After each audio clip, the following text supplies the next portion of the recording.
morning, everyone, and it's pressure for time, so I will begin now.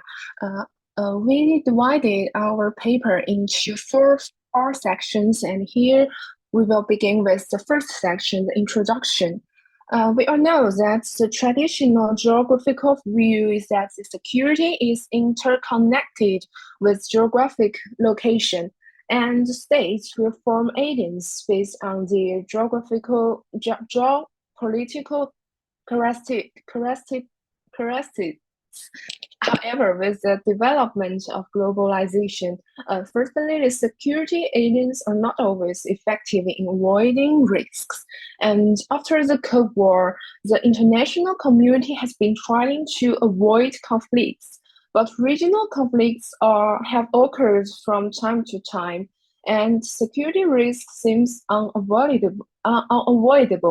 And thirdly, globalization, on the other hand, has brought the international community closer together, but it has also become a risk multiplier, causing the risk of regional conflicts to extend indefinitely.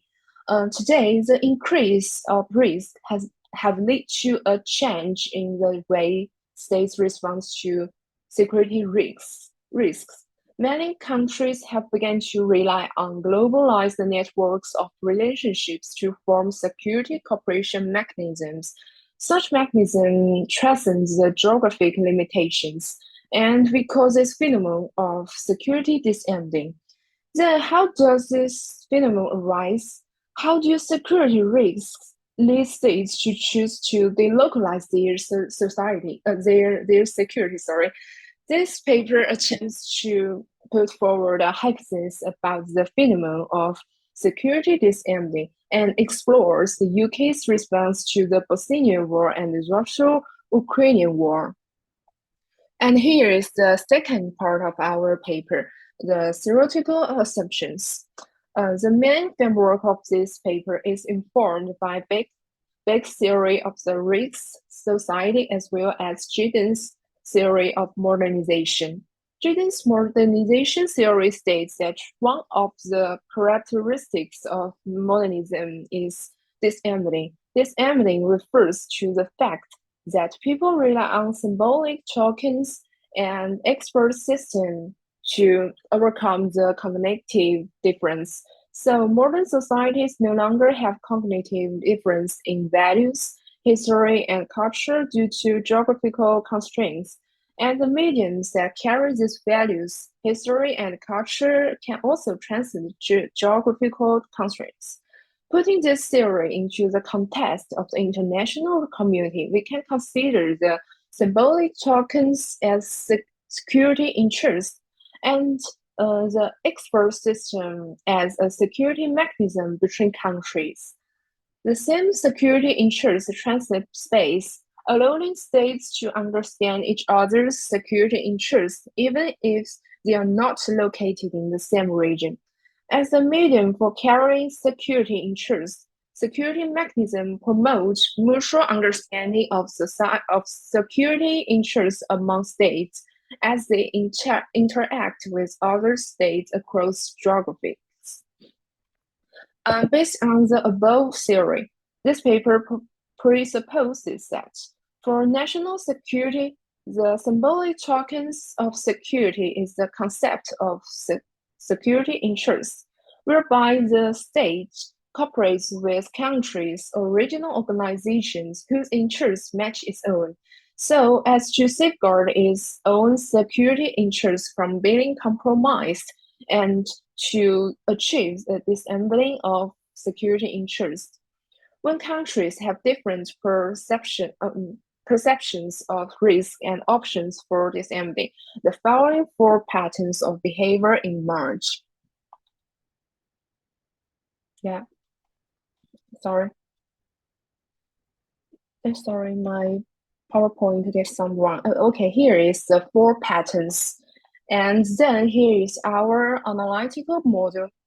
The globalization of risks has prompted countries to construct cross-regional security mechanisms by means of security disembedding to bind their own security interests to cross-regional countries with similar interests and to establish global security cooperation in order to counteract security risks.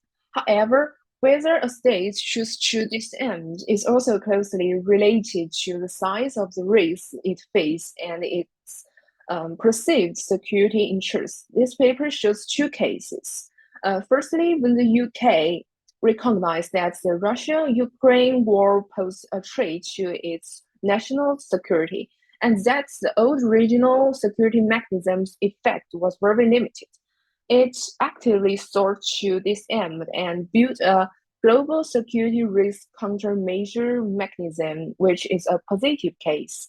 And in contrast, the UK perceived the war in Bosnia as a civil war due to religious and political difference that did not pose a clear threat to its own security.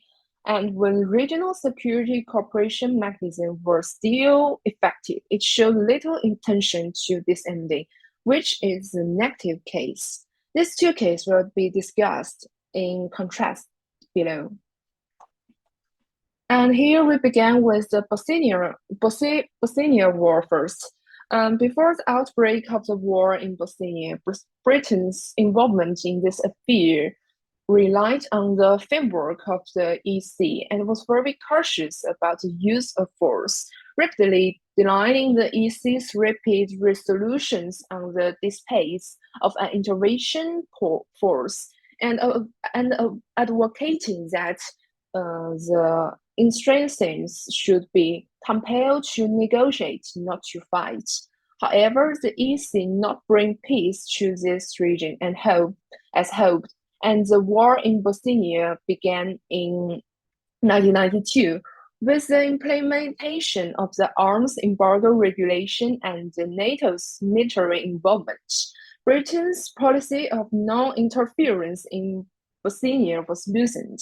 Its actions in this region were mainly focused on the provision of humanitarian aid and the implementation of the arms embargo. But it was still resolute in drawing a clear line between the behavior of armed intervention and humanitarian relief.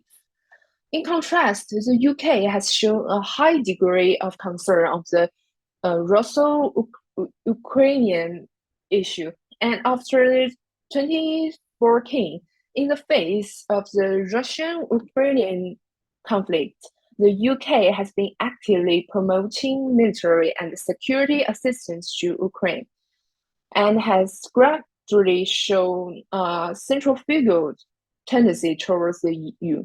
This is due to the EU's fortune in recent years in the Ukrainian crisis and the refugee crisis and other security issues. The distrust of this mechanism forced the UK to leave the EU and seek security cooperation outside Europe. After the Russo-Ukrainian war starting in 2022, the UK's assistance to Ukraine was not interrupted, but even strengthened. In November 2022, the new British Prime Minister David Sunak's visit to Ukraine, confirming that the UK would continue to support Ukraine's fight for freedom. Overall, in the Bosnia War, the UK was confident in its perceptions of its own security and focused mainly on maintaining European stability. So it chose to use force cautiously under the EU and maintain limited intervention in Bosnian wars. Whereas the fortune of the EU and NATO in the Russo-Ukrainian war exacerbated the UK's anxiety about its own security, and the turbulent international situation caused it choose to cooperate with Ukraine and to conclude security communities with extraterritorial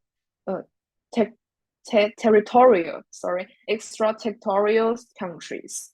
And the two regions have some commonalities.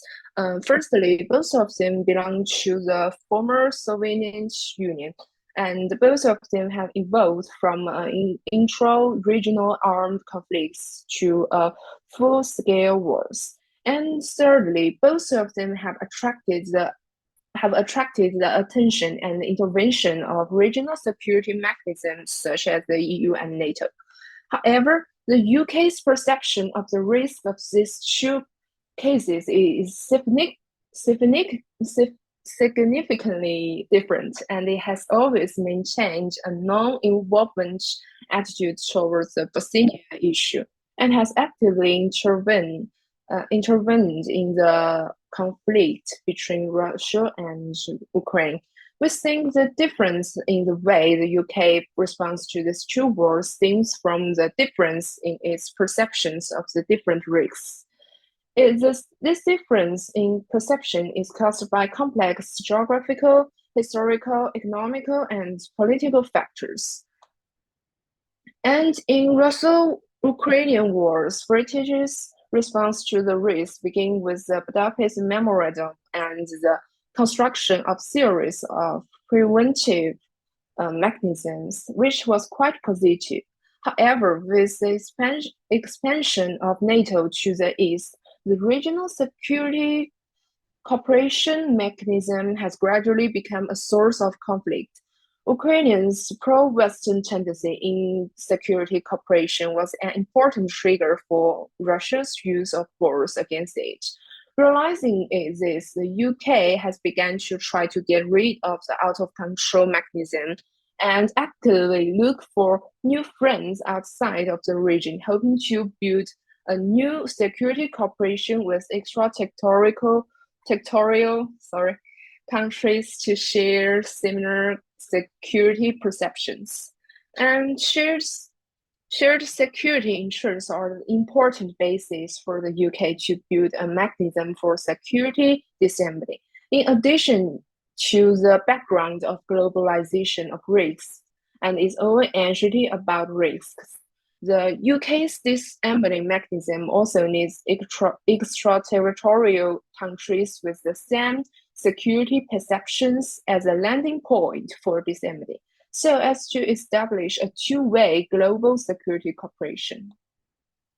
And taken together, this paper argues that the interaction between Britain's security perceptions and the security disembedding mechanism in the two wars corresponds to the two patterns of self-sustaining and self-improving and security community, respectively, and that the level of risk perceptions and the effectiveness of the original mechanism are the most important factors contributing to the disembedding of the country's security or not. Okay, and here throughout the text, we can make the following conclusions about the phenomena of security disembedding. Firstly, in the era of globalization, countries and regions that are more globalized are more sensitive to security risks. Secondly, in the era of globalization, the interests of countries are increasingly linked and a common cognitive base has been established, which makes the establishment of a disembedding mechanism more likely. And thirdly, the new characteristics of risk in the era of globalization has led to a significant changes in the way the states respond to risk. In short, security risk in the era of globalization have taken on a stronger global dimension, posing new challenges to the states and international mechanisms. The security disembedding mechanism is one of the global risk response methods chosen by sovereign states, which is represented by the UK. This kind of cooperation network needs the same perception of security interests and also needs the state's low sense of ontological security and high existential anxiety, and is often the alternative option in the case that the original security mechanism falls. As for the effectiveness of the practical application of such a security disabling mechanism, time and practice are still need to verify it. And here's our reference, and thanks for your listening.